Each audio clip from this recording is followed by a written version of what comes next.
네, 경제를 알기 쉽게 풀어보는 경제본부 시간입니다.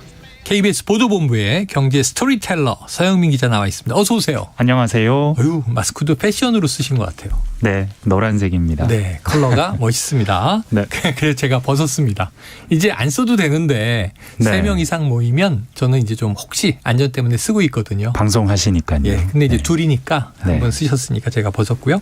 자, 어제 쏟아진 정부의 물가 대책 네. 이거 좀 살펴주신다고요. 맞습니다. 뭐 정부가 할 수 있는 것, 공공기관에 주문할 수 있는 것 네네. 여기까지는 당연한데 민간 회사에까지 주문을 했죠. 그리고 예. 민간 회사들도 다 얘기를 했습니다. 우선은 정부가 중앙정부가 정하는 공공요금 네. 상반기에 최대한 동결한다. 네네. 라고 했더니 또 산업부에서 난리가 났습니다. 네. 에너지 요금 지금 동결한다는 말은 아니다. 그건 정해진 건 아닌데 왜냐하면 전기와 가스는 지금 올해 동결하면 수십조 적자가 나거든요. 네네네. 그래서 그 에너지 요금은 인상 속도를 조절한다. 이것이 산업부 입장이고.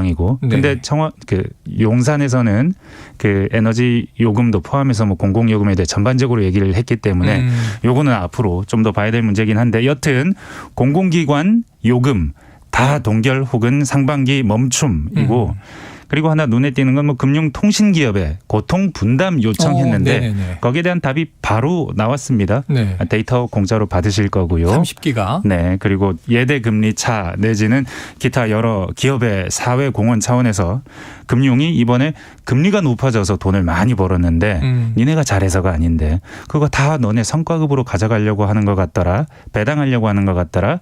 근데 너네 사회 공헌은 애초에는 한 9% 했는데 작년에는 6%밖에 안 했다더라. 네. 이런 얘기를 하면서 압박을 좀 했습니다. 그리고 서울시 그 버스 지하철 요금 4월부터 올리기로 했었거든요. 네네. 하반기로 미룬다고 바로 발표했습니다. 네.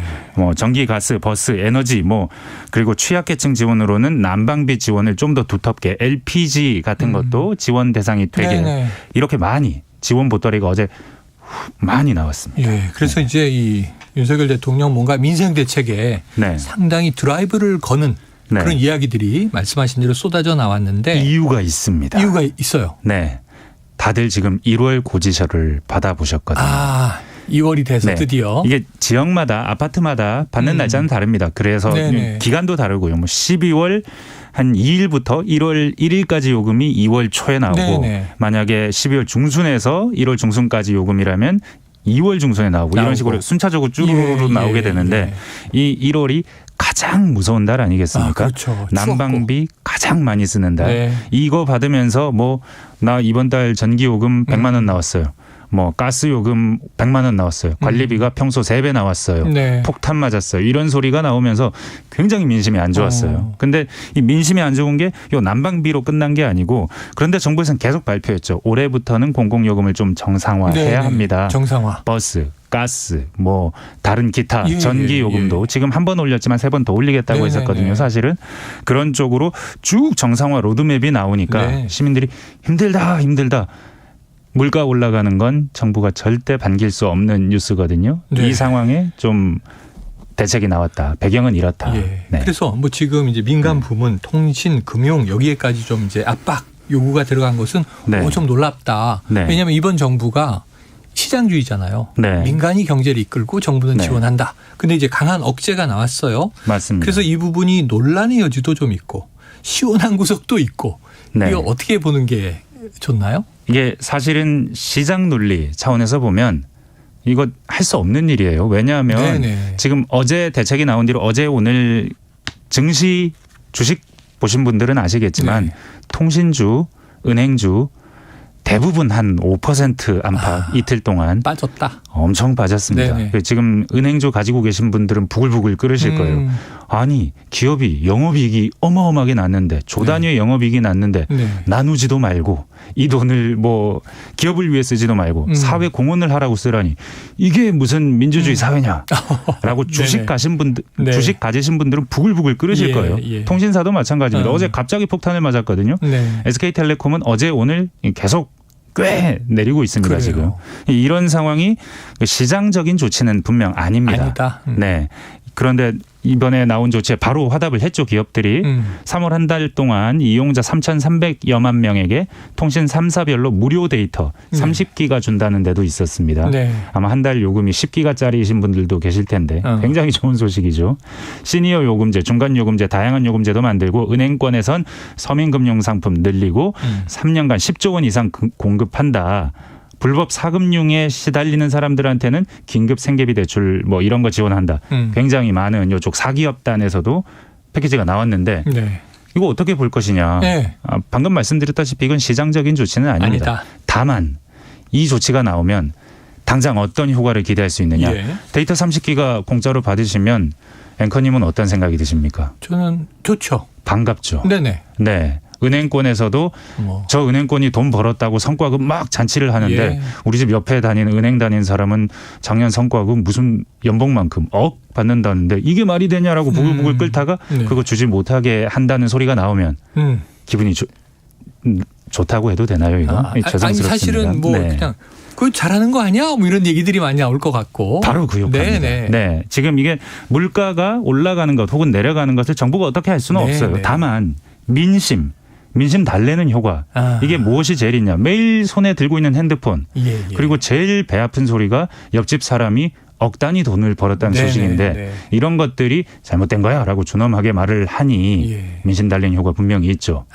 그럼 이게 네. 정치적인 효과다. 이렇게 얘기도 되겠네요. 맞습니다. 지금 물가 추세 바뀐 게 아닙니다. 네. 추세가 바뀌었다고 정부에서 기재부나 뭐 저기 대통령실도 전혀 얘기하지 않습니다. 그러니까 물가 추세가 안 바뀌었는데 왜 이런 대책이 나왔느냐. 민심이 너무 화가 났거든요. 민심이 화난 것을 풀어주는 방법. 왜냐하면 이거 풀어주는 건 너무 중요한 것이 인플레이션은 그 집권하고 있는 정당에게는 재앙입니다. 네.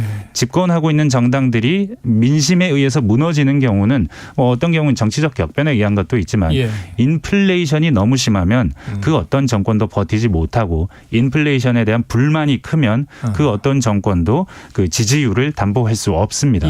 그래서 계속해서 연초부터 계속 나왔잖아요. 이 뉴스가. 네. 그리고 이제 1월 요금이 고지서가 딱 나오니까 이게 폭발이 딱 된단 말이죠. 이 상황을 어떻게 다스려야겠다. 네. 이런 차원에서 전방위 대책을 내놓는 그래요. 거다. 네. 자, 민심 달래기 네. 정치적인 효과가 분명히 있다. 네. 하지만 시장적인 조치는 아니다. 우리나라 정부에 이제 국민들이 기대하는 것은 우리 마음을 좀 알고 달래주시오. 분명히 이런 것들이 있으니까 말이죠. 네. 자, 이게 통할 것인가 아닐까? 요거 물어보고 싶었는데. 네. 이거 서 기자님 엄격하신 분이라 네. 경제 영역이 아니지 않느냐? 이거 답변 안 네. 하실 거죠? 사실은 제가 보통 이런 얘기를 안 하는데 네. 어제 9시 뉴스를 준비를 하면서 네. 이 얘기 없이는 이 이야기를 할 수가 다룰 없겠더라고요. 예, 그래서 봐서 이게 적절한 조치냐 아니냐라고 네. 다루는 것은 좀 어떻게 부적절할지 모르지만 지금 상황이 어떠냐. 지금까지 윤석열 대통령의 정치적 경로를 보면 취임 후 계속 떨어지다가 그 노조에 대한 강경 대응 그리고 지지층 달래기에 나서면서 지지율이 좀 올랐습니다. 그랬는데 최근에 올 초부터 조금 떨어지거나 주춤하는 모양새입니다. 물가 때문입니다. 전기세, 난방비 맞아요, 이것 때문입니다. 맞아요. 설명절 때 뭐 정치 이슈만 시끄러웠는데 국민들은 다 난방비 얘기만 했다는 맞습니다. 거 아닙니까? 이 이슈를 계속 내버려두면 틀림없이 마이너스입니다. 그런데 이걸 내가 업기 위해서 노력한다라는 쇼잉이 있다는 것. 이것이 어쩌면 지지율에 영향을 미칠 수 있습니다. 최소한 낮아지는 지지율이 이게 내 탓이 아니오. 이번 정부 탓이 아니오라고 말할 수 있는 근거도 되고 노력하고 있어라고 될 수도 있고 어제 사실 대통령실의 발언 중에 의미 있는 것은 전 정부의 포퓰리즘 비판도 있었거든요.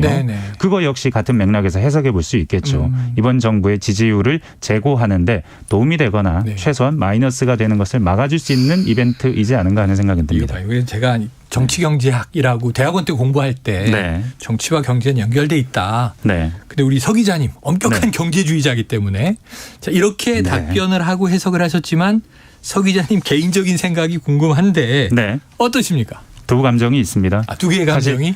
IMF나 아니면 경제를 하는 사람들은 이런 그 시장 가격에 개입하는 조치를 매우 싫어합니다. 그리고 에너지 가격이 오를 때는 에너지 가격이 오르게 내버려 둬야 된다고요. 지난번에도 해서는 안 되는 일이다 그러셨잖아요. 저희는 사실 지금 오른 것의 한 4분의 1 정도 반영했다고 볼 수 있는데 아직 4분의 3이 남아 있어요. 올릴 것이 전기세 경우에는. 근데 이걸 올리면 어떻게 되느냐. 사람들이 안 쓰겠죠. 가격이 비싸면 안 쓰지 않겠습니까? 그러면 가격이 다시 떨어집니다. 그게 시장의 작동인데 다만 전기와 가스비는 그렇게 두기는 너무 어려운 측면이 있기 때문에 단기적으로 개입할 수는 있다. 경제학자들도 단기적인 개입 자체를 반대하지는 않는데 이거 장기적으로 계속 개입하면 곤란하다. 그래서 밀린 숙제는 해야 된다. 그래서 이번에 올해부터 밀린 숙제 하기로 했지 않습니까? 사실 그렇죠, 2021년 말부터 밀린 숙제인데 1년 반 미뤘다가 이제 하기로 했는데 아이고 이번에도 못하겠어 하고 하반기로 미뤄놨단 말이죠. 언제 이 숙제를 하겠느냐. 알겠습니다. 이거는 상당한 고민이 된다. 네. 하반기 하겠죠. 왜냐하면 국민들 생각은 또 이런 것도 있어요. 1분기 동결 그럼 4월부터 오르겠네. 그런데 상반기 동결 그러니까 7월부터 오르긴 오르는 거 아니야? 기다려 봐야겠습니다. 자, 오늘 KBS 보도본부 서영민 기자와 경제본부 함께했습니다. 오늘 말씀 고맙습니다. 감사합니다. 네, 최영일의 시사본부 여기서 마무리고요.